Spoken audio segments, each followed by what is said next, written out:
Hi guys, అందరికీ జై Sriram. Welcome back to Sriram channel. మీ అందరికీ ఒక పక్కన వీడియో ప్లే చేస్తానండి. ఆ వీడియో చూడండి. ఆ వీడియో గురించి వీడియో చివరిలో మాట్లాడుకుందాం.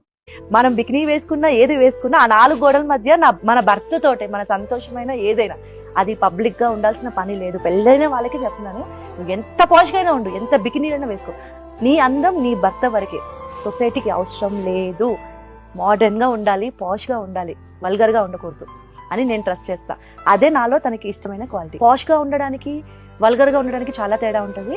మోడర్న్ గా ఉండడానికి వల్గర్ గా ఉండడానికి చాలా తేడా ఉంటుంది. ఈ రెండింటికి చాలా డిఫరెన్స్.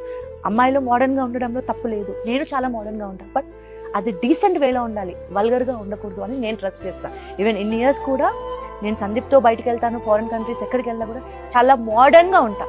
పద్ధతిగా చీరలు కట్టుకునే ఉండను, కానీ డీసెంట్ గా ఉంటా. ఎక్కడ కూడా వల్గర్ గా కనిపించకూడదు, అది నేను బాగా ట్రస్ట్ చేస్తాను. సో అలాగే రిచ్ ఫ్యామిలీస్ కి నేనేం చెప్పను, బట్ నాలాంటి మధ్య తరగతి అమ్మాయిలకి, ఎస్పెషల్లీ పెళ్ళైన వాళ్ళకి నేను చెప్పేది ఏంటంటే, మనం మధ్య తరగతి వాళ్ళం, మనం ఎక్కడి నుంచి వచ్చాం, మన పేరెంట్స్ ఎక్కడి నుంచి మనల్ని పెంచారు, మన పద్ధతి, మన సంస్కారం, మనం పంజాబ్ డ్రెస్లు చీరలు కట్టుకోవాల్సిన పని లేదు, బట్ మనం డీసెంట్గా ఉండాలి. 10 మందిలోకి వెళ్తే మనం గౌరవంగా ఉండాలి. అది 100% మన డ్రెస్సింగ్ సెన్స్ మీద కూడా డిపెండ్స్ అయి ఉంటుంది. మనం మిడిల్ క్లాస్ ఫ్యామిలీస్కి చెప్తున్నా, మనం ఎక్కడి నుంచి వచ్చామనేది మనం గుర్తుపెట్టుకొని దానికి తగ్గట్టుగా మన వస్త్రధారణ ఉంటే మనకి గౌరవం, మన కుటుంబానికి కూడా గౌరవం. విన్నారు కదా ఫ్రెండ్స్, అక్క ఎంత చక్కగా చెప్పిందో. ఇవే మాటల్ని శివాజీ గారు కూడా చెప్పారనమాట. ఆయన మాటల్ని పట్టుకొని అనసూయ, నాగేంద్రబాబు గారు, చిన్మయి పాటలు పడుతుందండి. చిన్మయి, ఈమె ప్రకాష్ రాజ్ గారు ఎంత రచ్చరచ్చ చేశారండి అసలు. ఎందుకట్లా అంత రచ్చరచ్చ చేశారే? అదే ఒక హిందువు పైన దాడి చేశారు బంగ్లాదేశ్లో, మీ అందరికీ తెలిసే ఉంటుంది. రీసెంట్గా చంపి ఉరేసి మళ్ళీ తగలబెట్టారు.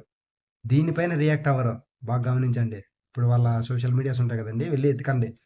దీని మీద ఖండించే విధంగా ఏ ఒక్కటి ఉండదు. ఈ అనసూయ కానీ, చిన్మయి కానీ, ప్రకాష్ రాజు, నాగేంద్రబాబు గారు ఇలాగా దాడులు జరిగినప్పుడు ఎవరు పట్టించుకోరు. కానీ ఏదో ఆయనకు తోచింది చెప్పారు. ఆయన ఏం తప్పుగా చెప్పారు? ఆయన చెప్పిన మాటలో ఏది తప్పుందో ఒకటి నిరూపించండి, చూద్దాం.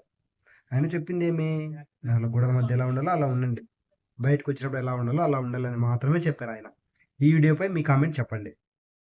అలాగే ఈ వీడియో మీకు వీలైనంత వరకు షేర్ చేయండి.